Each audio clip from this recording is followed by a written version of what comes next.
Well, Drew, we're not arborists, but we are checking in the father tree in Arboria. Let's check it out.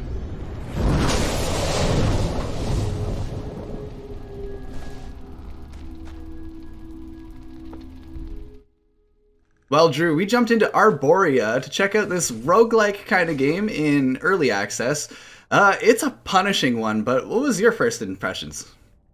Uh, Absolutely that. It was punishing. You know what? I was impressed though overall. Like these type of games, the roguelike isn't really my style because you are punished over and over and over when you do fail. Yeah. But the start of the story and the introduction of the characters I thought were really cool. Your main character is what you thought was your main character very quickly turns into something else, and you're off to find where that character goes, and that's the whole plot twist and everything that kind of gets the game going. There isn't any voiceover dialogue, which I kind of was a little disappointed in, which was unfortunate. But when you start there with your fairy-esque character who kind of helps you and is like a companion and brings you through the game, it allows you then to go out, traverse the cool creatures that are in this underground world that you're trying to get to and help the father tree kind of rejuvenate itself. But then as you go out and you're looking for the one character, you're then faced with all these other creatures and the wasps and things like this and other nature kind of like feeling creatures. But yet they're so tough, man. Like, I don't know how many times I died in a matter of an hour. Like, it was just over, and it's relentless too. When you get in there, you feel like you're making some headway, and all of a sudden it's one mistake and it's all over. Yeah.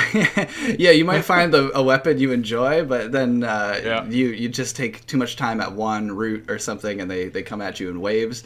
Whenever you're trying to clear these routes, because that's the main goal is to clean the father tree. Your main character, he's some kind of hero of the village. He puts a hat on and he becomes, not himself. We're sent after him, a product of the father tree, sent down below to clear the corruption off of the roots, and that gives you some progress in the game as well. So this roguelike, it's very important that there's something to work toward. Each of your characters spawn when you die, you spawn a new character, and there's some mechanics around that. But for the most part, you're just trying to get deeper, clear more routes, and that will unlock further and further for better playthroughs. The combat, you touched on it, it's very difficult. You can be overwhelmed very easily. They give you 3 heals, and that's about it. I believe you get 3 more heals if you drop down to the next level, but of course the next level is more dangerous. There's more creatures, and there's a couple different varieties of creatures too. I want to touch on how the game looks, first of all. I'm not an artist, but this has quite a specific kind of look to it, and the fact that it's very jungly. The creature you're made of is some kind of plant troll monster. Everything seems to be alive and kind of pulsing. It's really unique. Absolutely is. I thought the cool design of the characters. They are, in fact, this troll-like creature, and your whole town or village is basically these creatures, these trolls. And the art style and direction I thought was so unique. It's something you don't see very often, if at all. So I was really impressed. Yeah, I wanted to mention the really cool guy who levels up your weapons and stuff. He's just like this floating head that spawns when you have unlocked enough roots. He looks almost like a plant demon, and that art style is really cool to me. I like it. The fact that they blend this grotesque look with nature.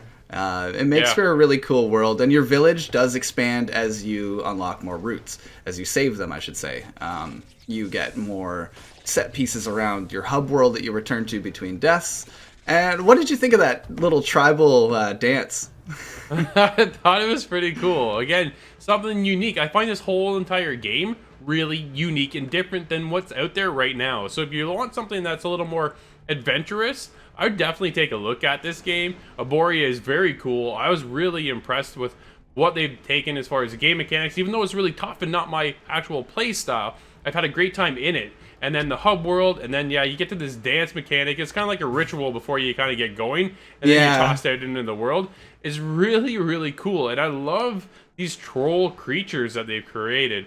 Man, I've been having a good time playing this game. The art style is really kind of what sets it apart, because there's not much out there that is like this at all, where you get this mix of nature and this kind of more of a gothic kind of feel in a sense. Yeah, You know what I mean? definitely. So I thought it was Yeah. really, really cool. Well, and there's also a really interesting thing where some of your creatures, as you spawn, you have a chance of getting different roles. If you put all of your points that you've collected in your playthrough, if you put those and offer them to the gods, they favor you, and you get a better spawn on the next life. And I thought that was really cool because when you start off, your characters are really weak, and they're so weak, in fact, that some of them can't even see color. And it actually changes the way the village looks. Everything's not as vibrant as it was, and it's just that art style is definitely an important thing that they're holding on to in this game, and I really think that that's what sets it apart. Absolutely. That world and the environment that you traverse through is just so special. And everything has life because you are underground, and it is all about the father tree. And it has a tree. Obviously, there's a lot of life involved in that, and there's always movement and stuff. There's nothing there in the world that is static and boring to me at all. No, it's a randomly generated dungeon as well. So even though it's kind of dark and the set pieces are similar, that's because you're seeing it randomly generate different dungeons based on those few pieces. Now, this is a early access game, so I expect to see a lot more variety in the enemies and the dungeons as time goes on. But what we've seen now is pretty impressive. What would you say, Drew? I think we've... Yeah, because it's not actually an official release, we're not going to give it a final score, but what we are going to do is I'm going to give it a definite recommend. You need to check this game out. This is something special. Cool characters, and an amazing world that's outstanding. It's so vibrant and different than what's out there right now. This is something you need to check out. Yeah, I'm right there with you. Different weapon types, different melee attacks with them. Kind of has a Dark Souls feeling, but you can't say that nowadays. There's a lot of really impressive things to this game, and I'm definitely going to recommend it. We had an exciting first look at a unique roguelike. We definitely recommend checking this out.